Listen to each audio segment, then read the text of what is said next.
नमस्कार दर्शक बंधु चलतु नजर पकाइबा आज सकाळर केतोटी गुरुत्वपूर्ण खबर उपरे सेथिपई वीडियोटी को शेष पर्यंत देखा मोर अनुरोध। वीडियोटी भल लगिले वीडियोटी को लाइक करी चैनल को सब्सक्राइब करी कमेंट माध्यम रे जणातु आपण माने आम वीडियो केउ जिल्लारू देखुछंती। चलतु आज सकाळर खबर उपरे नजर पकाइबा। आजिर प्रथम खबर संपूर्ण भारत वर्ष रे तालाबंद भूताणु सह लड़िबा पई प्रधानमंत्री मोदी समग्र देश पई लॉकडाउन घोषणा करिसंती।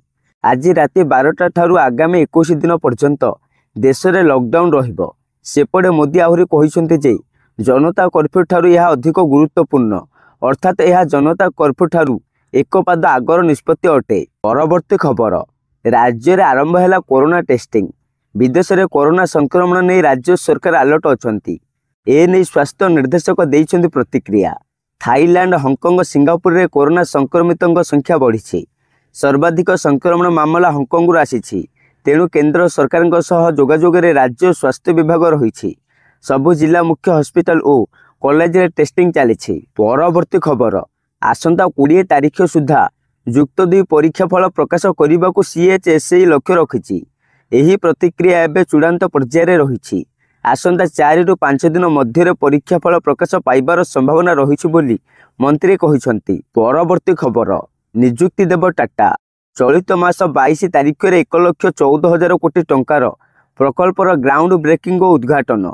जाजपुर जिले में 12 प्रकल्पर शिलान्यास और 4 प्रकल्प उद्घाटन करेंगे मुख्यमंत्री। केवल टाटार 63,000 कोटी टंकार प्रकल्प शिलान्यास द्वारा 34,000 निजुक्ति सृष्टि हेबो बोली द्वारा 34,000 निजुक्ति सृष्टि हेबो बोली खबर मिली। परवर्ती खबर सोलार पंप रे चाषी को मिल 90% सब्सिडी। केंद्र सरकार चाषी मान को चाष जमी रे जलसेचन पाई सौर पंप जोगाई देउछंती जहाद्वारा सेमाने 24 घंटा जलसेचन सुविधा पाई परिबे एवं अतिरिक्त विद्युत उत्पादन मध्य रोजगार करि परिबे। एही परिप्रेक्षी रे राज्य सरकार चाषी मान को 32 लाख सौर पंप जोगाई देबाको लक्ष्य रखिछंती जेउथिरे चाषी मान को 90% पर्यंत सब्सिडी सुविधा जोगाई दिया जिवो। परवर्ती खबर हिताधिकारी को राशन कार्ड बांटिले मंत्री। गंदिया ब्लॉक सभागृह परिसर रे राशन कार्ड बंटन मेला अनुष्ठित हो जाइछि। ओडिशा सरकार को खाद्य जोगान और खाउटी कल्याण मंत्री कृष्णचंद्र पात्र मुख्य अतिथि भाव जोगदे प्रथम पर्यायर 30 जन हिताधिकारी को राशन कार्ड बंटन करथिले। सेपटे ब्लॉक जोगान अधिकारी रंजन कुमार नायकों कहवा अनुसार ए पर्यंत 107 जन नुआ हिताधिकारी चयन होइछंती। परवर्ती खबर अमेरिका चीन पर खसीगला सुना दर। निकट में सुना दर सर्वकालीन रेकर्ड पार करिथिला। 10 ग्राम सुना को 1 लाख टंका जाए पहुंची जहाँ सुना प्रेमी को हताश करिथिला। हेले बे पुणी थरे सुना दर खसिबारे लागिछि। आउ एहार कारण कुहाଯାଉଛି अमेरिका चीन भितर चलीथिबा वाणिज्य विवादर अवसान। वर्तमान 10 ग्राम सुना को 92,000 टंका तलको खसिछि। परवर्ती खबर चिंता बढ़ाइला विश्व स्वास्थ्य संगठन। परवर्ती खबर चिंता बढ़ाइला विश्व स्वास्थ्य संगठन रिपोर्ट। WHO रिपोर्ट अनुसार 2019 रु 2021 मध्य पाखापाखि 2 वर्ष कमी आयुष अर्थात कोरोना आसवा पर मनुष्यर आयुषर बड़ ह्रास घटी। इतिहास रे यहाको सर्वाधिक ह्रास बोली दर्शाई विश्व स्वास्थ्य संगठन। एपरिक कोरोना पर डिप्रेशन भी बढ़ी। केवल डिप्रेशन कारण आयुष 6 मास कमी जाउछि। परवर्ती खबर तपस्विनी एक्सप्रेस ट्रेन को पथर माड़ जेउथिरे ट्रेन रो कांच भांगिबा सह अनेक सीट मध्य नष्ट होईछि। सकाळ 5:45 मिनिट रे ट्रेन रो B6 रो सीट नंबर 15 एवं B7 रो पथरमाड़ होइथिबा सूचना मिलिछि। तेबे किओ काहीकि पथरमाड़ करिसंती एबे जाय स्पष्ट सूचना मिले नहीं।